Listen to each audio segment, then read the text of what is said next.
are wanting to go directly from school into university will need to undertake a course of study where they can obtain an Atar, or an Australian Tertiary Admissions Rank. Australian Tertiary Admissions Rank is a little bit different to the old OP system.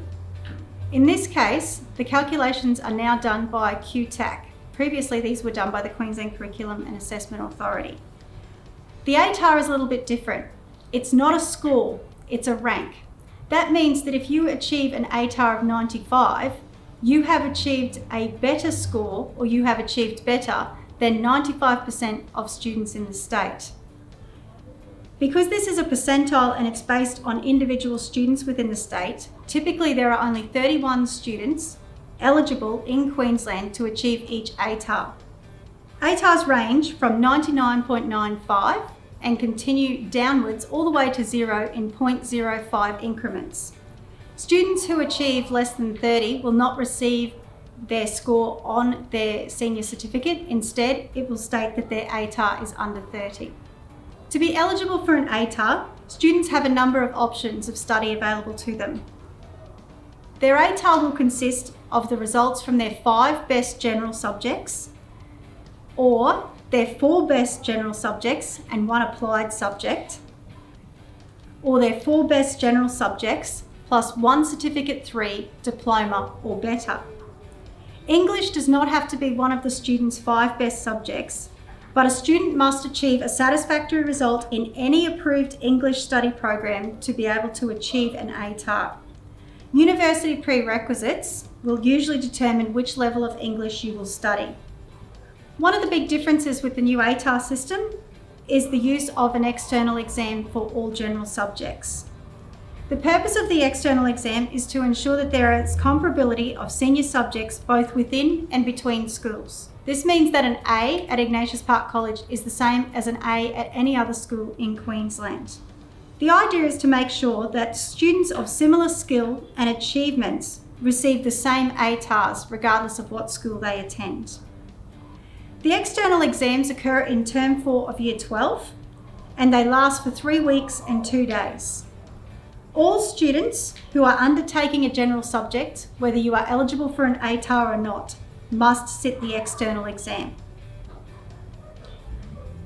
Year 11 and 12 is a 2-year course.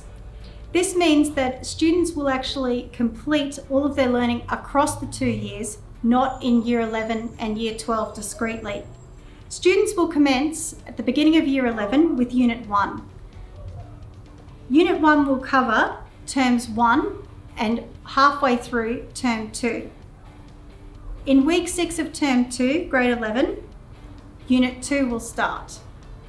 Students will then complete Unit 2 by the end of Term 3. This means that all of the learning for Year 11 is completed by the end of Term 3 of the first year. Students will then start to study Unit 3 ready for their Atar. During Units 1 and 2, students will be focused on receiving satisfactory or unsatisfactory grades. This is what is reportable to the Queensland Curriculum and Assessment Authority. For each unit that a student passes for every subject, they will receive 1 QCE point. However, a student's grades or marks for Units 1 and 2 do not contribute to their Atar. In Term 4 of Year 11, students will commence their Year 12 studies. At this point in time, marks and grades now contribute directly to calculating a student's Atar at the end of Grade 12. The students will then study Unit 3 until the end of Term 1. In Term 2, they will commence Unit 4. By the end of Term 3, all students would have completed all of their learning and studying for Year 12. In Term 4, students will move into tutorial and study mode before undertaking 3 weeks of intensive external exams. For your QCE points, Units 3 and 4 are cumulative. This means that by the end of Unit 4, if you have received a satisfactory grade, you will receive 1 point for each unit, 2 points.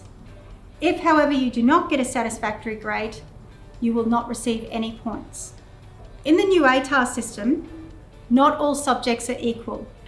In the previous system, it wouldn't matter whether you studied drama, legal studies, or physics. All of the subjects were worth the same. In the new Atar system, this is not the case.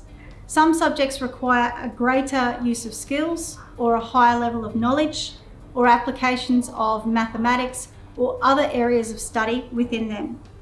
For this reason, the subjects are not worth the same. It's very important though that you don't consider subject weighting when making your subject choices. Students will always get a better ATAR if they choose the subjects that they enjoy and are good at.